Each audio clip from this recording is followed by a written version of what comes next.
अब आप सुन लिए ना, 14 साल से बच्ची फिट की बीमारी में मुब्तला थी और कहाँ कहाँ नहीं गए होंगे उन्होंने, दवाखाने दवा गोलियां करे थे क्या? हाँ किए थे क्या? कहाँ कहाँ बताए थे? नागपुर, औरंगाबाद और मुंबई।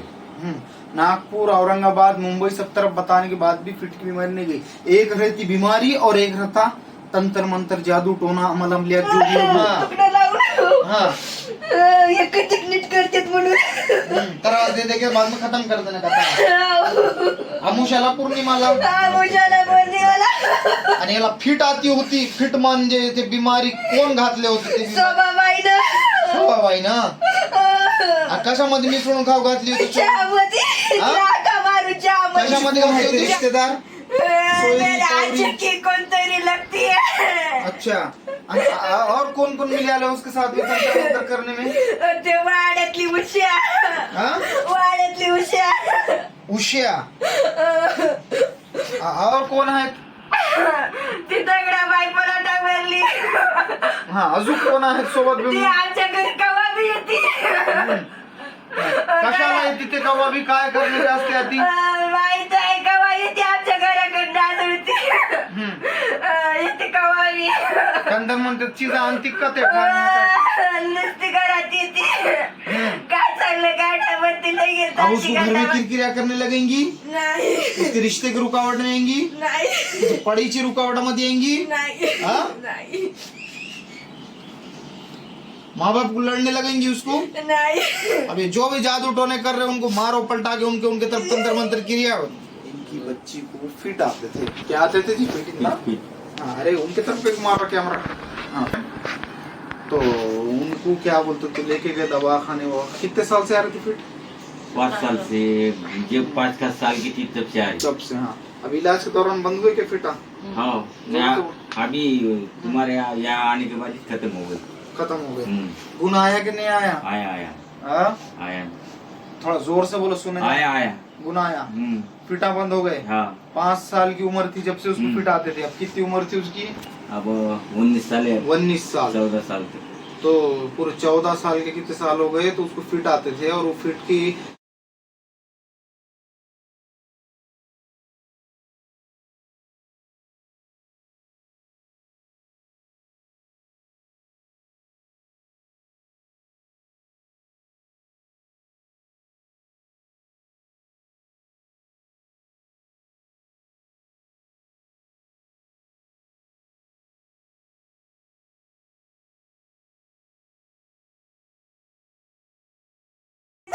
त्याचे घरचे लोक श्रीमंत आहे म्हणून तू जादू टोना करायला लागली.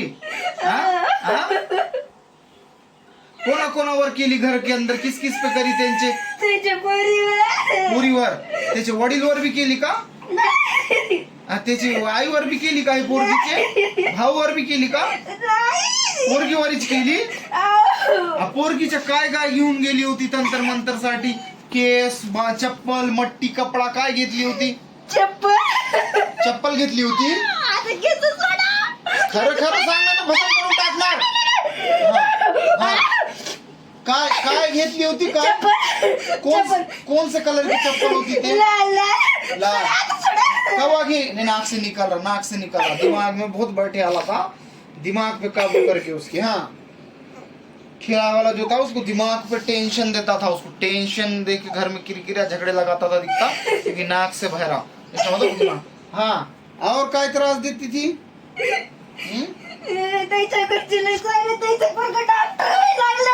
हाँ, तो तुला जलन होती उलट के. हाँ? हाँ? एका पोरीचं चांगलं उद्या दुसऱ्या पोरीची त्याच्या मागे टकणं लावायचं होतं.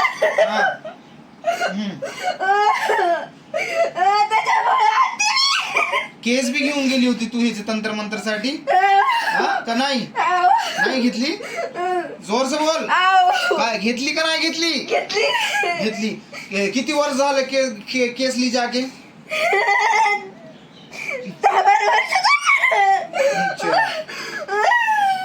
और पोरगीचा कपडा बी घेऊन गेली होती का? नाही. खरं खरं सांग. कपडे नव्हते त्यांची. कपडे नाही, खाली केस आणि चप्पल घेऊन गेली होती. आणि याला कशा मध्ये मिसळून खाऊ घातली होती तू? काय काय होतं ती चीजा? हा आणि दुश्मनी काय काही घेतली दुश्मनी कशामुळे घेतली तू यांच्यासाठी काय दुश्मनीचं कारण काय होता याच्या पैसे लेकर चार चांगले होणार होते याला त्रास द्यायचा होता त्रास द्यायचे आणि हे पोरगीला काय करायचे होते त्रास देऊन देऊन कसं काय काय करायचे होते मोठ्या पोरी तुला चांगले करून द्यायच्या पोरीला आडवाडू बघायचं तुकडं लावून एक नीट करतात म्हणून त्रास देते की बाद में खत्म कर देने का था आमुषाला पौर्णिमाला आणि याला फिट आती होती फिट म्हणजे ते बिमारी कोण घातले होते ते शोभाबाई ना कशामध्ये मिसळून खाऊ घातली होती कशामध्ये घातली होती तवा घातली होती किती टाइम झाला घालून ते किती टाइम झाला ते चहा मध्ये घालून गेला दिवाळीच्या पिरियड मध्ये मागेल दिवाळीच्या पिरियडमध्ये तर ते दिवाळीचे कशामध्ये खाऊ घातली होती त्यांना चहामध्ये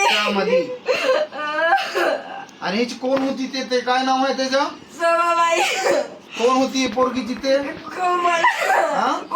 कोमलची कोण आहे ते रिश्तेदार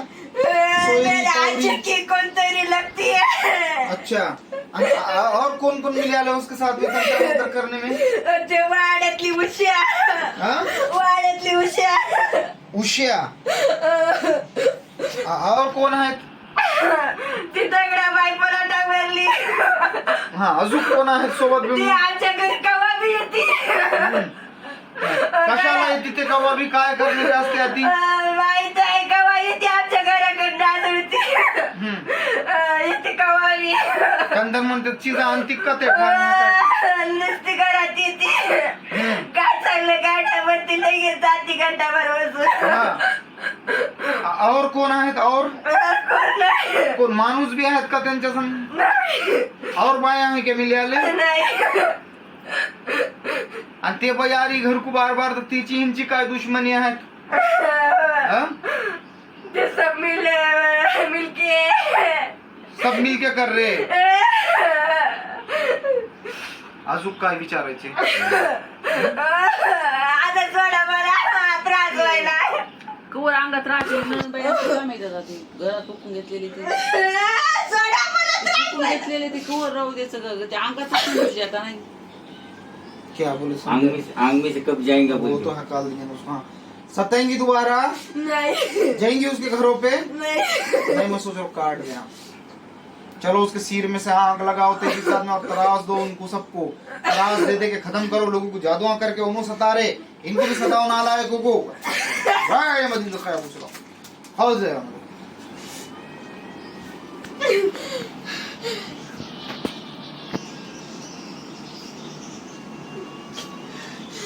अब उसको घर में किरकिरिया करने लगेंगी नहीं उसके रिश्ते की रुकावट में आएंगी नहीं पडीची रुकावट मध्ये आएंगी नहीं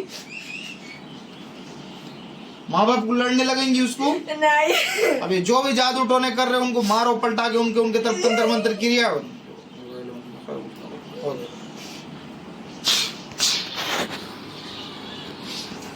ये जो है मामला इनकी बच्ची को फिट आते थे क्या आते थे जी फिट हाँ अरे उनके तरफ एक मारा कैमरा हाँ तो उनको क्या बोलते थे लेके गए दवाखाने वो कितने साल से आ रही थी फिट 5 साल से जब 5 साल की थी तब से आ रही तब से हाँ अब इलाज के दौरान बंद हुए क्या फिटा हाँ अभी तुम्हारे यहाँ आने के बाद खत्म हो गई खत्म हो गए गुण आया कि नहीं आया आया थोड़ा जोर से बोलो सुने आया गुण आया फिटा बंद हो गए 5 साल की उम्र थी जब से उसको फिट आते थे अब कितनी उम्र थी उसकी अब 19 साल है 19 साल 14 साल थे तो पूरे 14 साल के कितने साल हो गए तो उसको फिट आते थे और वो फिट की बीमारी से बच्ची सफरिंग कर रही थी उससे गुजर रही थी वो बट यहाँ आने के बाद में उनको फर्क हुआ फैज हुआ उनके जबानी पूछो अभी उनका आखिरी राउंड था उसमें मैंने नाम पूछा दिया पहले राउंड में नाम नहीं पूछाया था ये दूसरा राउंड है दूसरे राउंड में नाम पूछाया और उनका तुम सुन भी लो उनके जबानी के फर्क हुआ क्या नहीं हुआ यहाँ आने के बाद में सबको फर्क होता। यहाँ मेरे पास में कोई ऐसा भेदभाव, कोई जातिवाद ऐसा वैसा कुछ भी नहीं है। मैं सबको एक समान देखता और सबको एक समान राइट करता। तो ईश्वर ने तुम्हारे साथ भेदभाव नहीं करा तो मैं क्या तुम्हारे साथ भेदभाव करूं। ये गंदे लोग रहते जो आपस में लड़ाते तुम्हारे को और अपने रोटियां सेक के जीते हो, हिंदू मुसलमान सिख ईसाई ऐसा सब लड़ा के। मैं क्या करूं, बयान में बोलने को अल्फाज नहीं, मगर मैं इतना बोलूंगा कि मेरे दर से अल्लाह ने सबको फैज दिया।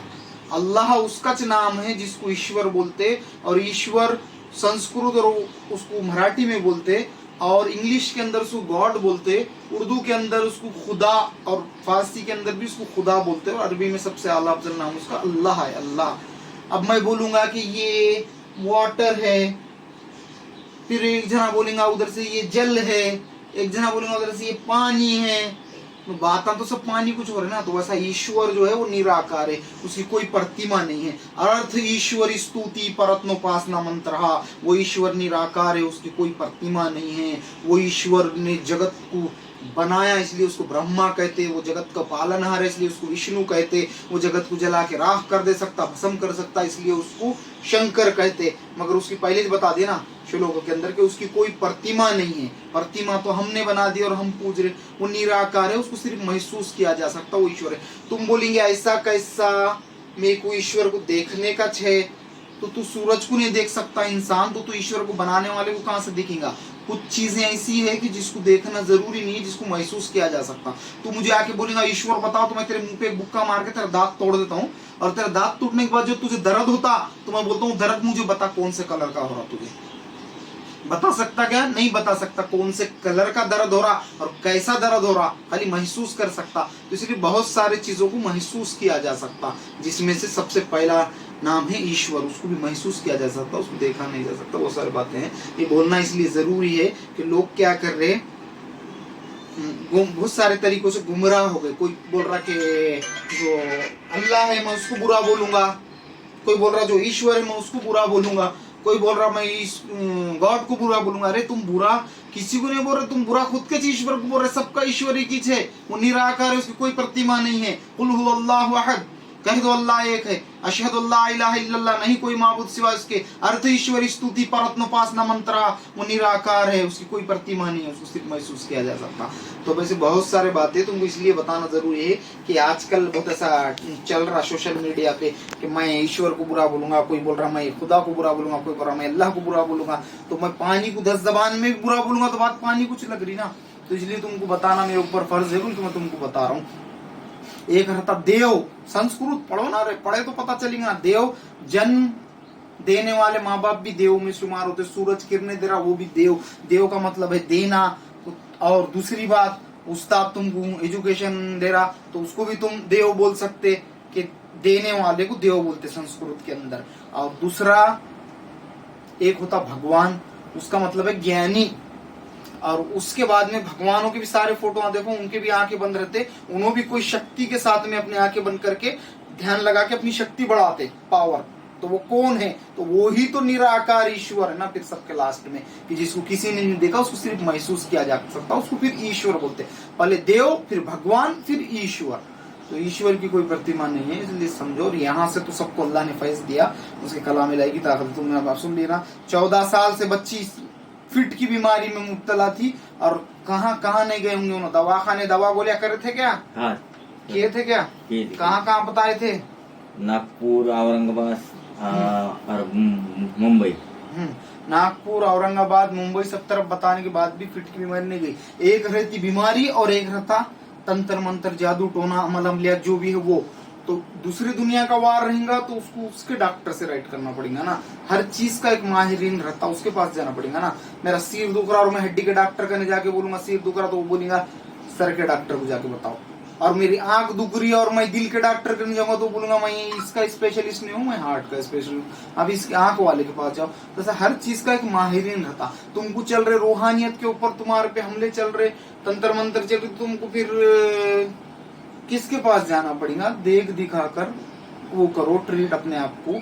14 साल जिंदगी के बर्बाद हुए और 14 साल के बाद में यहाँ अल्लाह ने फैज दिया कैसा फैज हुआ, कैसी ताकत है खुदा की कलाम लाएगी, और कैसे बातें पता चली अब भी तुम्हारे सामने कि 3 औरतें हैं, 1 2 3, उनका बच्चा पढ़ के कैसा बन रहा, दूसरी बच्ची क्या क्या क्या क्या बोला कि मराठी में मेरे को उतना समझा भी नहीं, तुम इस देखो उसके अंदर। फिर उसके बाद में उसने सब बातें बयान कर दी। एक औरत आ रही भी और आकर उनके घर पे नजर भी रख रही है, और नजर रख रख कर भी वो बार बार क्या बोलते तो तंत्र मंत्र कर रही थी, खिला रही थी। अब सब तो बातें सामने आ गई। यहाँ नाम नहीं निकलेगा तो कहाँ निकलेगा, यहाँ से फैज नहीं मिलेगा तो कहाँ से फैज मिलेगा। मैंने कभी जातिवाद का ऐसा वो नहीं करा, गोंडा नहीं घोला। मैं क्या बोलते तो वो जो लोग बोलते ना इस्लाम ऐसा है, इस्लाम का असल क्या बोलते तो इस्लाम किसी को जुल्म नहीं देता। अभी बीच में एक हादसा हुआ था तुम्हारे वो वहां पर कश्मीर के अंदर, तो बोले नाम पूछ कर मार रहे थे। अबे एक बार भी नहीं कर सकता वैसा। इस्लाम पहली बात तो आतंकवाद के खिलाफ रहता, मजलूमों पे जुल्म करने का हुक्म नहीं है। इस्लाम के अंदर इतने बाल से बारीकियां हैं कि मैं तुम्हें ज्यादा बड़ी तो मिसाल नहीं, छोटी सी मिसाल दूंगा कि रास्ते में कांटा पड़े वाला है तो इस्लाम में बोले वाला कांटा या पत्थर है तो उठा के साइड में रख दो, ताकि उससे किसी दूसरे इंसान को जहमत और तकलीफ ना पहुंचे।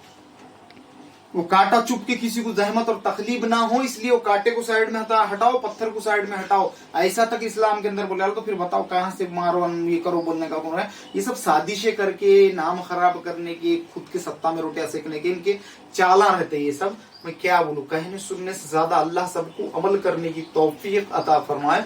और यहाँ से देखें ना, हर किसी को फैज मिलता है और सबको यहाँ से अल्लाह यहाँ से फैज देता है। सेकंड राउंड में उसका बच्ची का मैंने नाम पूछा दिया, किसने डाला था, क्या डाला था, यहाँ से पूरा खत्म, फिनिश, रफा दफा इंशाल्लाह। कौन कंकन प्लास्टिक कोमल, अभी यहाँ सवाल जवाब है तो कुछ याद है क्या? हाँ, कुछ भी नहीं। ऐसा रहता पेशेंट को कुछ नहीं मालूम रहता क्या हुआ और क्या नहीं हुआ। तो देख लिया ना, आप सब आ गए ना, सबके नाम सामने।